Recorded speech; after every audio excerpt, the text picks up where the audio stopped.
faith is a very strong tool for people to use to make them better people. You know, faith in God, faith in Christ, faith in Muhammad, Allah, faith in anything can make many people better people because of it. And real quick, I know this man named Mike. He has a wife named Lauren, and they're Christian, and they're the most nicest people you would ever want to meet. They'd give you the shit off their back, okay? And they told me time and time again, our faith makes us stronger, better people. So never throw away that part of you if that's what you're getting from Zeitgeist or you're getting from some of these videos on YouTube, you know, or on the internet. You know, hold on to that. Hold on strong to it because it's part of what makes you who you are. Right, exactly. I've got another caller that's popped on 3 times now, and I'm going to get him this time. All right. Before they hang up. And all I have on here, I guess this is a Skype number because it says Tio. Is that right? Yeah, Tio, I think. Right. All right, Tio, you're on the line. Hey, what's up? Hey, how are you? What's up, man? Good. I'm great. It's glad to see you again, or hear from you rather again. Yeah. Yeah. Well, I have some pretty interesting stuff to tell you. I actually just saw the video about the bird flu on your channel last night, Matt, when I got a hold of you, and it prompted me to get a hold of I contacted a bunch of the New York State troopers. I called a bunch of the they call them troops, I guess. They're just little sections that are scattered across. Yeah, well, I called 3 or 4 of them yesterday. The first one I called was Bruni. And the trooper there, I told him that I got wind of a story of a trucker transporting bird flu with the help of the FBI and retired state troopers under the direction of the Department of Homeland Security. And the first thing he said, and this was crucial because this is before I got to the part where it said anything about Albany in your video there, Matt. The guy says, I don't know, maybe you want to check with the guys out there in Albany. They handle that stuff usually. And I was like, what do you mean they handle that stuff usually? He's like, well, I don't know. It just seems like, that stuff is handled by the bigger guys. That's above me. And I was like, all right, well, that's satisfying. I'm like, can I get your opinion on the matter? I'm like, why would the Department of Homeland Security be transporting bird flu through New York State? And he was like, oh, they're probably trying to start trouble. That's exactly what this trooper said to me. And I was like, okay, sir, thank you very much. So I proceeded to call Albany. And again, this is before I found out that Albany was where it was being transported from, which is actually the facility transported from 15 minutes from my girlfriend's college. So that's kind of unsettling for me. But anyway, I called the barracks.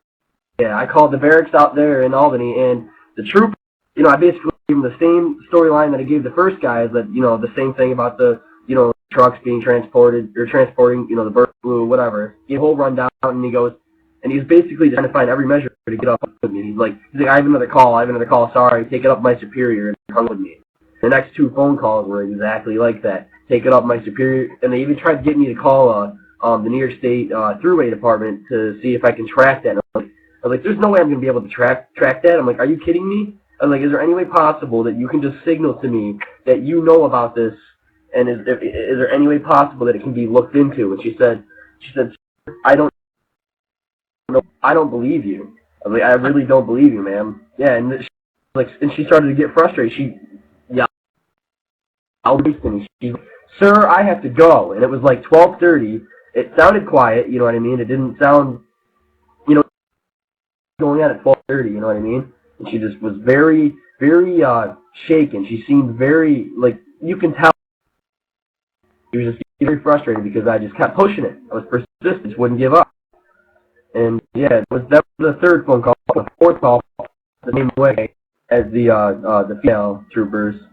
But yeah, I just wanted to throw that in there. And people, I suggest you do the same. Just go to Google and type in New York State troopers, and just look for the different precincts. There should be a list of numbers alongside of the counties of the trooper barracks, and just call them and ask them for information. And trust me, some of them will let on that they're nervous, and you might even get like the first guy that I called. He let on to me that it was in Albany, and then yes, that was before I even watched that part of the video, which completely, man, oh my lord, I almost, I can't tell you when I got to that. I just sat in silence for like 20 minutes after I started hearing that, and I put the 2 and 2 together. That's crazy. And I was in Albany the weekend of March 30th. I was at Albany College of Pharmacy, 15 minutes from that place when this was going on. Just for everybody that's listening, and you, Chad, to get an idea of who Tio is the type of person you want to have and you know, have your back if something bad happened. I'm glad he lives within an hour from Buffalo. And I'm glad I've actually met up with him and hung out with this guy. He's a real stand-up kind of a guy, which I wish we had a lot more of those people working with us. We need more people like Theo. And Theo ran a site on YouTube, the Legitimacy Correlation, I believe, until they took it down. Yeah, the whole channel was based on trying to promote truthful information out there.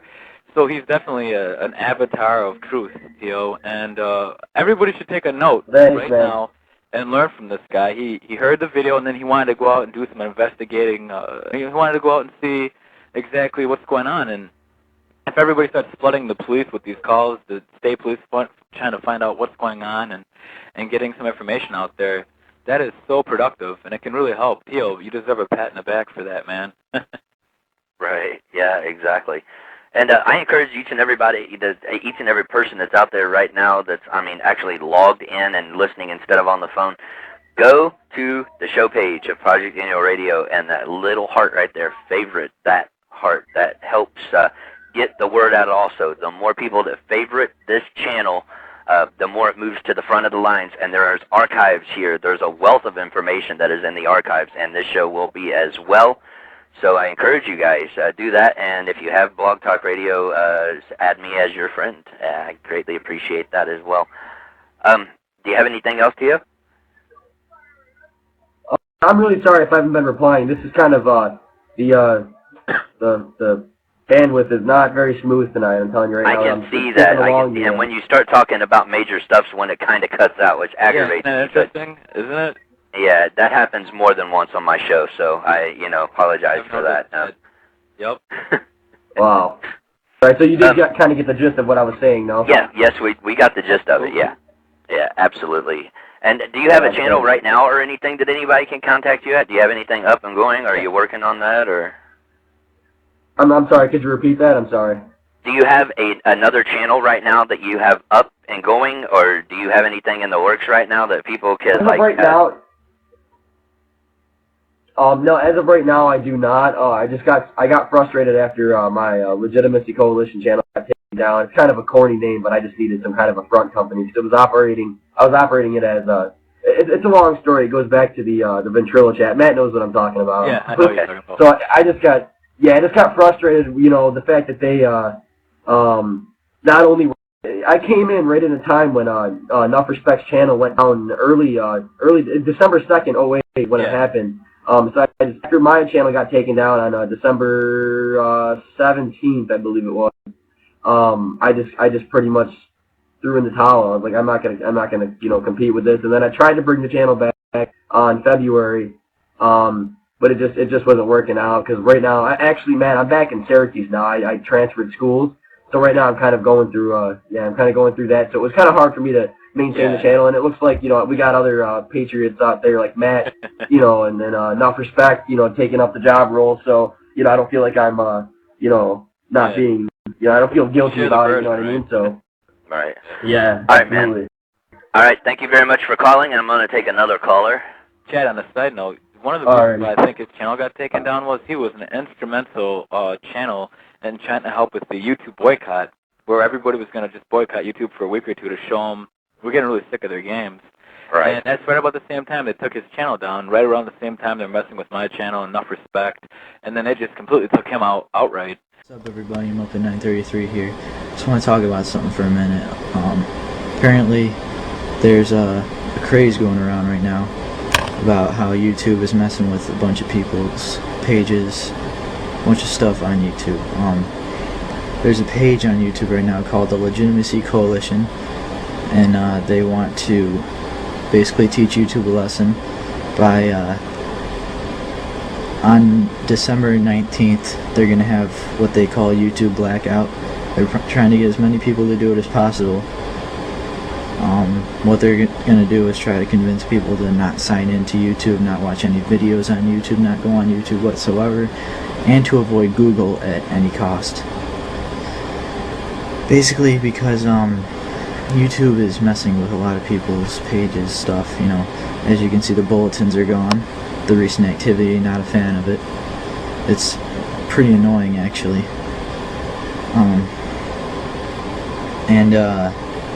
Yeah, so they got their own page. They got a full video on what they're trying to do here.